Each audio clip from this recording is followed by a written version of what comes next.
ನಮಸ್ಕಾರ ಎಲ್ಲರಿಗೂ. ನಾನು ಇವತ್ತು ಮಾಡ್ತಾ ಇದ್ದೀನಿ ಉತ್ತರ ಕರ್ನಾಟಕ ಸ್ಪೆಷಲ್ಲು ಶೇಂಗಾ ಹೋಳಿಗೆ. ಶೇಂಗಾ ಮತ್ತು ಬೆಲ್ಲ ತಿನ್ನೋದ್ರಿಂದ ನಮ್ಮ ಆರೋಗ್ಯಕ್ಕೆ ತುಂಬ ಲಾಭದಾಯಕ.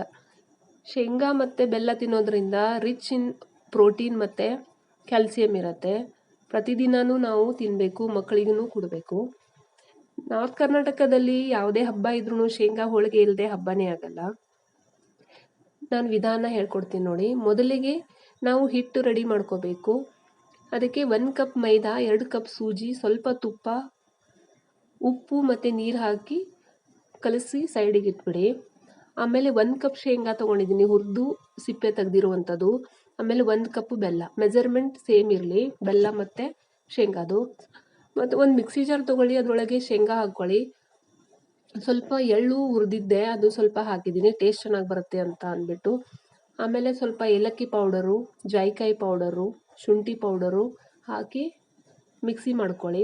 ತರಿಯಾಗಿಯೇ ಇರಲಿ, ತುಂಬ ಪೇಸ್ಟ್ ಮಾಡ್ಕೊಳಕ್ಕೆ ಹೋಗಬೇಡಿ. ಆಮೇಲೆ ಒಂದು ಬೌಲ್ ತೊಗೊಳ್ಳಿ, ಮಿಕ್ಸಿಂಗ್ ಬೌಲ್ ಒಳಗೆ ಅದು ಹಾಕಿ. ಜ್ಯೂಸಿ ಬಿಟ್ಟಿರಲಿಲ್ಲ ಅಂತಂದರೆ ಒಂದೊಂದು ಬೆಲ್ಲ ಜ್ಯೂಸ್ ಬಿಡತ್ತೆ ಮಿಕ್ಸಿ ಮಾಡಬೇಕಾದ್ರೆ, ಒಂದೊಂದು ಬಿಡಲ್ಲ. ಬಿಟ್ಟಿರಲಿಲ್ಲ ಅಂತಂದರೆ ಏನು ಮಾಡಬೇಕು ಅಂದರೆ ಒಂದು ಸ್ವಲ್ಪ ಹಾಲು ತೊಗೋಬೇಕು. ರೂಮ್ ಟೆಂಪ್ರೇಚರಲ್ಲಿರುವಂಥ ಹಾಲು ತೊಗೋಬೇಕು. 2 ರಿಂದ 3 ಟೇಬಲ್ ಸ್ಪೂನ್ ಅಷ್ಟೇ, ತುಂಬ ಹಾಕಬಾರ್ದು. ಅದನ್ನ ಹಾಕಿ ಉಂಡೆ ಮಾಡ್ಕೊಳ್ಳಿ.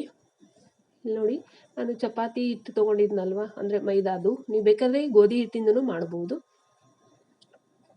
ಸ್ಟಫಿಂಗು ತುಂಬ ಚೆನ್ನಾಗಿ ಮಾಡಬೇಕು.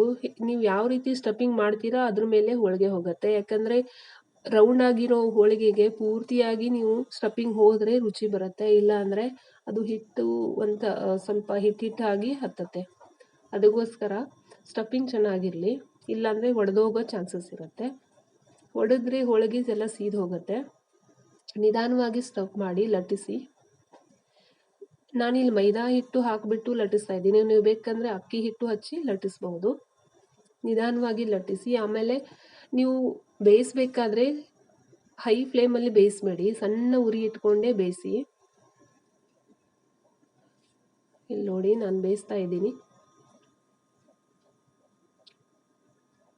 ನೀವು ಕೈಯಿಂದ ಮಾಡಕ್ಕೆ ಹೋಗಬೇಡಿ, ಬೆಲ್ಲ ಪಾಕ ಆಗಿಬಿಟ್ಟು ಕೈಗೆ ತಾಗೋ ಚಾನ್ಸಸ್ ಇರುತ್ತೆ. ನೋಡಿ, ಶೇಂಗಾ ಹೋಳಿಗೆ ರೆಡಿಯಾಗಿದೆ. ಯಾವುದೇ ಹಬ್ಬ ಇರಲಿ ಶೇಂಗಾ ಹೋಳಿಗೆ ಮಾಡ್ಕೊಂಡು ತಿನ್ನಿ. ಹೇಗಾಗಿದೆ ಅಂತ ಹೇಳಿ. Please like and share and subscribe my video. Thanks for